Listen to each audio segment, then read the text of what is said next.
Hello everyone, children. Today we will start our new chapter, that is chapter 16th, and which is our also last chapter of this syllabus. The chapter's name is Let's Make Peace Not War, or in other words we can say that about the formation of the United Nations. We know that man has been fighting wars since ancient times, but none has been as terrible as two wars fought in the first half of the 20th century, that is 1901 to between 2000. These wars are called wars because the most powerful countries of the world lined up in two groups and fought against each other. And the first of these wars lasted from 1914 to 1918. And the second war, which was even more terrible than the first, lasted from 1939 to 1945. And in 1945, at the end of the Second World War, which killed more than 50 million people, and 51 countries got together to form the United Nations with the aim of preventing another war, and India was also among them. Now let's learn about the formation of the United Nations. First, the Industrial Revolution started in England and spread to many European countries, and these countries needed raw materials to make goods and markets to sell them.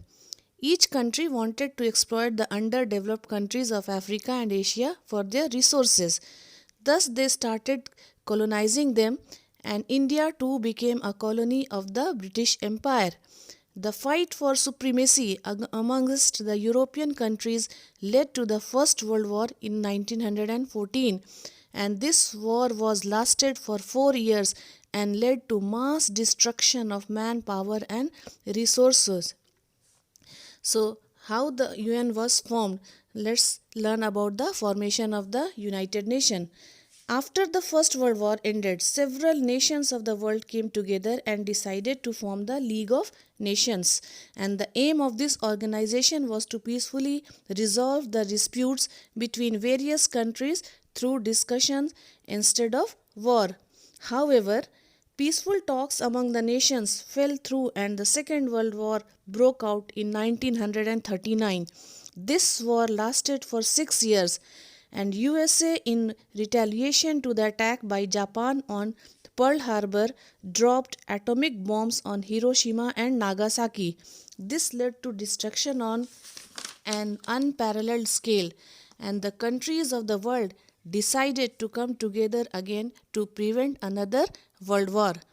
Thus, in 1945, the United Nations was born. On 24th October 1945, in San Francisco, around 50 countries of the world signed the UN Charter, which was a set of rules that all member countries had to abide by. Franklin Roosevelt, the then President of the United States of America, gave the name United Nations. And today, 193 countries are members of the UN or United Nations. The main aim of the United Nations is to maintain peace and security in the world. With most nations being armed with nuclear weapons, it is absolutely necessary that conflicts and disputes are resolved by peaceful discussions. Now, what are the UN objectives? See, UN objectives in addition to maintaining peace and security, and they are: first is to develop friendly relations amongst countries, to respect equal rights and freedom of all human beings, to ensure progress and development of underdeveloped nations, to have respect for basic human rights, to improve education in poor countries and preserve the environment. And it also operates according to several principles that they state that all its member nations should respect each other.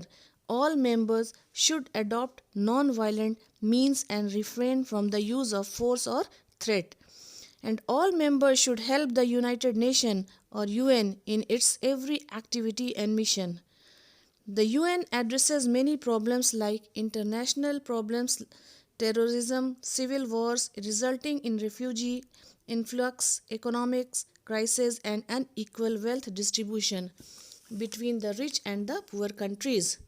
The UN has also played a very important role in discouraging the buildup of weapons of mass destruction, which can lead to massive destruction. The UN is not an organization that collects taxes for or forces any country to follow laws. It is an international platform for discussing problems and finding solutions. Any country can become a member of the United Nations if it follows the goals mentioned in the UN Charter. The UN members attempt to come together and combat global problems such as poverty and other situations faced by economically backward people in the world. They also assist people in fighting disability and diseases. The organizations also appoints goodwill ambassadors to make people aware of its aim and programs. Now let's learn about the organs of the United Nations. The Secretary General is the principal administrative officer of the United Nations, and apart from that there is a General Assembly, Security Council, Economic and Social Council, Secretariat, International Court of Justice, and the United Nations Trusteeship Council. General Assembly is the prime organ of the United Nations. All the members have one vote each in the Assembly, and the kind of work done here is a lot like the Parliament in our country. Issues of global importance are discussed here. The Assembly meets once a year and its head office is in New York. Security Council's main area of responsibility is maintaining global peace.